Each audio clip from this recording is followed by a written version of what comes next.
It's a new type of birthing pod man? That, my child, is the next step in our evolution. More powerful, more beautiful, more capable of destroying the Guardians of the Galaxy. I think I shall call him Adam.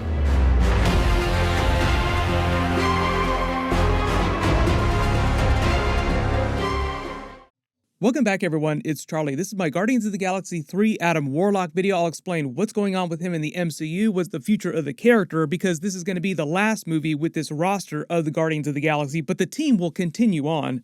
Adam Warlock will continue on as a really big character in the MCU. He's one of the most powerful characters that Marvel's ever introduced. If you're brand new to the channel, be sure to subscribe to get all the videos. We'll get more trailer videos really soon, too. They just released the first trailer online. It's been around for a while, but they finally released it online, so we don't have the janky, potato quality footage anymore. So they give us a preview of what he actually looks like in the movie.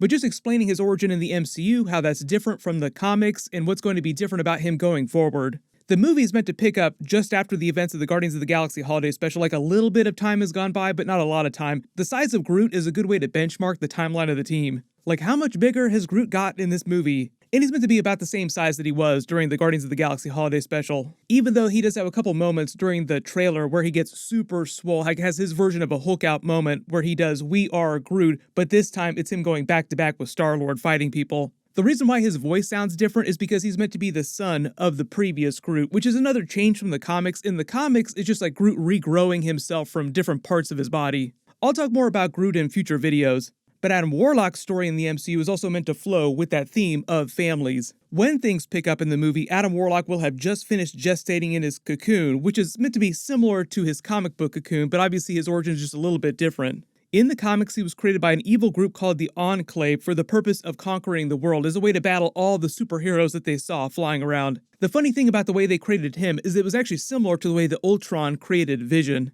You have this special tank that the Enclave bombards with a bunch of solar energy to power him up. The whole thing with the cocoons came after his first big adventure. After they introduced him and he rebelled against the Enclave, defeated them, and went off on his own to discover everything, kind of learn everything, because he was literally born yesterday, which is also very similar to what happened with Vision's creation in the MCU. Well, I was born yesterday.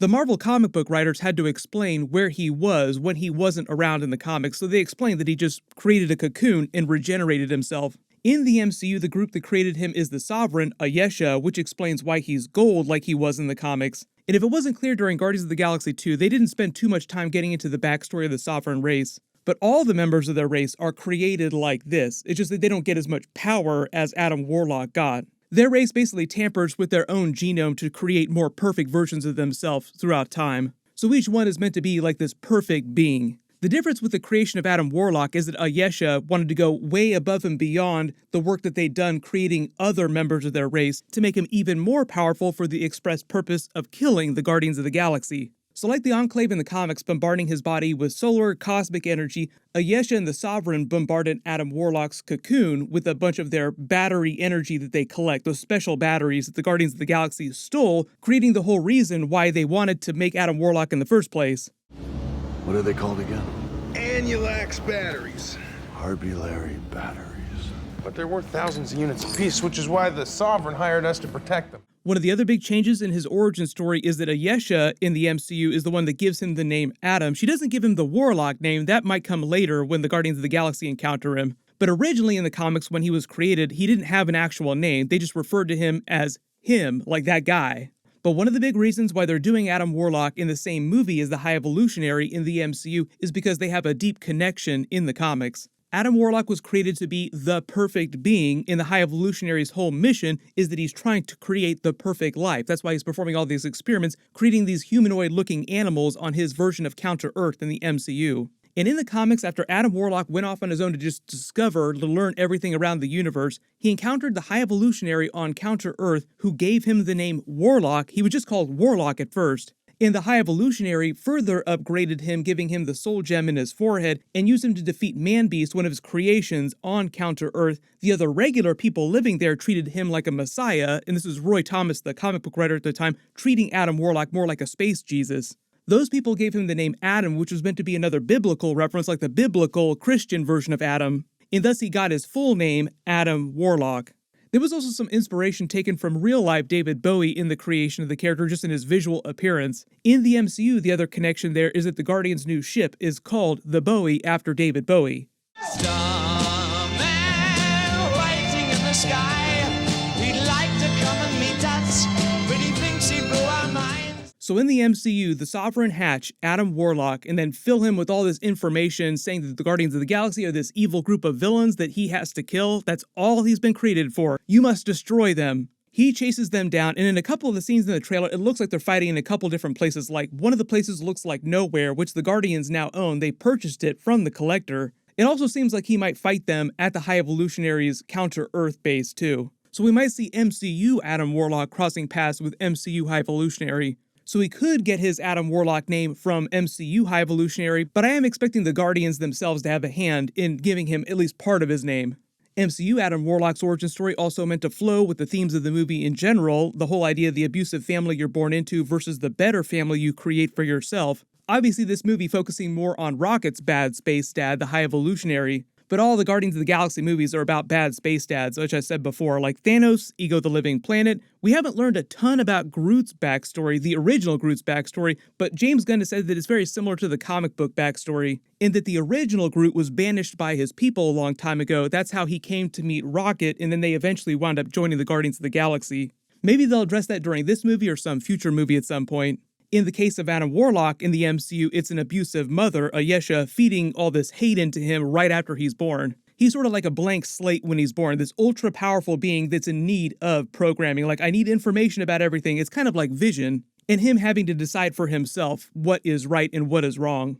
And it's a little bit like Nebula's story in the Guardians of the Galaxy movies. She eventually deals with all of her past trauma and realizes that Thanos was a really bad person. James Gunn said by the events of this movie, she's become much more socially adjusted, much more of a leader character, just better at being with people in general. She's still meant to be hardcore. It's kind of like Drax. Like, Drax is meant to be a good person, but he still seems crazy during a lot of these trailer scenes. Like, we gotta kill a whole bunch of people, and Peter Quill's trying to stop him. Like, no, we're not gonna kill anybody.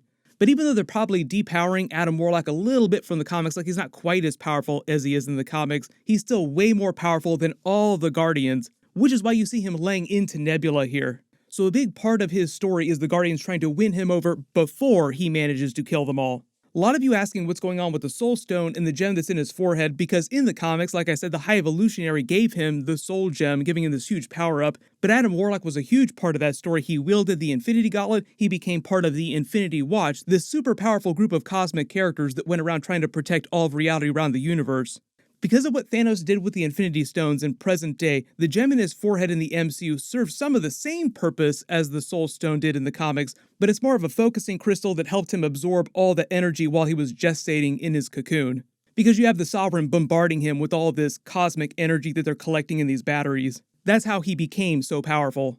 Part of the idea with Thanos atomizing the Infinity Stones is he didn't just blow them up into a cloud of Infinity Stones and then walk off. The essence of the Infinity Stones dispersed across the entire universe, so every atom of the Infinity Stones spread across the universe, making it nearly impossible for anyone to reform them. But the MCU change with Adam Warlock is kind of similar to what they did with White Vision when Sword tried to reform his original body without the Mind Stone. The new gem in White Vision's forehead, replacing that, is more like the focusing crystal for his beam weapon. In the comics, Vision didn't even have the Mind Gem. He just had a sun crystal that helped him absorb more power that he could also use to fire blasts of energy.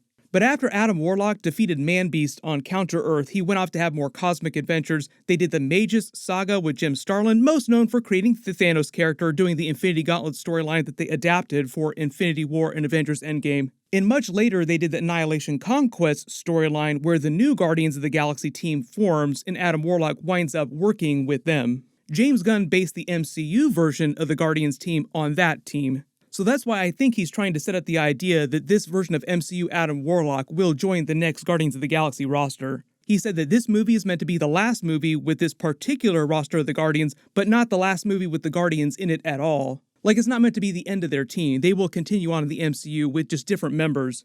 A lot of his marketing said one last time, but that's a reference to some of the characters either dying or going off, so probably going to be a couple big deaths during the movie. People getting really worried about Rocket based on some of the trailer shots. I also think this is part of the reason why James Gunn cast someone who's so young for Adam Warlock rather than an older actor, so that whoever wound up playing him could play the character for a long time in the MCU, because he is a huge character, even if he's going to be a little bit different in the MCU version. Adam Warlock's next big appearance will probably be in Avengers 6 Secret Wars in a smaller role, just because there's so many characters that are going to be in that movie. You have Fox Marvel characters, X-Men, regular Avengers from Earth like the new Avengers team, and dead characters that are coming back as multiverse versions, like Robert Downey Jr. coming back. After that, during Marvel Phase 7, we don't know a ton about the future of Marvel's space-based movies, other than they're going to introduce more cosmic characters like Nova, Silver Surfer, Galactus, the Shi'ar Empire in the next couple of years. Some of those characters might debut before Secret Wars, but there are like a lot of really big space-based cosmic characters that still haven't debuted yet that we'll see pretty soon. So there are a lot of space-based movies that they could do, just aside from doing a Guardians of the Galaxy 4 movie. The next couple of years, though, it sounds like their plan, just based on what James Gunn is saying, is that the new roster of the Guardians will be featured in smaller ways. Like in Thor Love and Thunder, there's a little bit of the Guardians of the Galaxy, and in the future space-based movies, it'll just be the new roster, being that cameo. And Adam Warlock's arc will be a little bit like White Vision, like Nebula's arc, relearning everything, like slowly becoming a more well-adjusted person. I don't know if they have any plans to do any of the Mage's storyline in the MCU, just because it's so religious and Marvel tends to shy away from stories like that, and I don't know if they plan on doing a live-action version of Infinity Watch. That would be a little bit more likely, really badass, but I'm not going to hold my breath for it.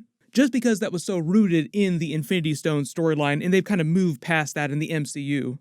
But everyone let me know in the comments, what do you want them to do with Adam Warlock in the MCU after Guardians of the Galaxy 3?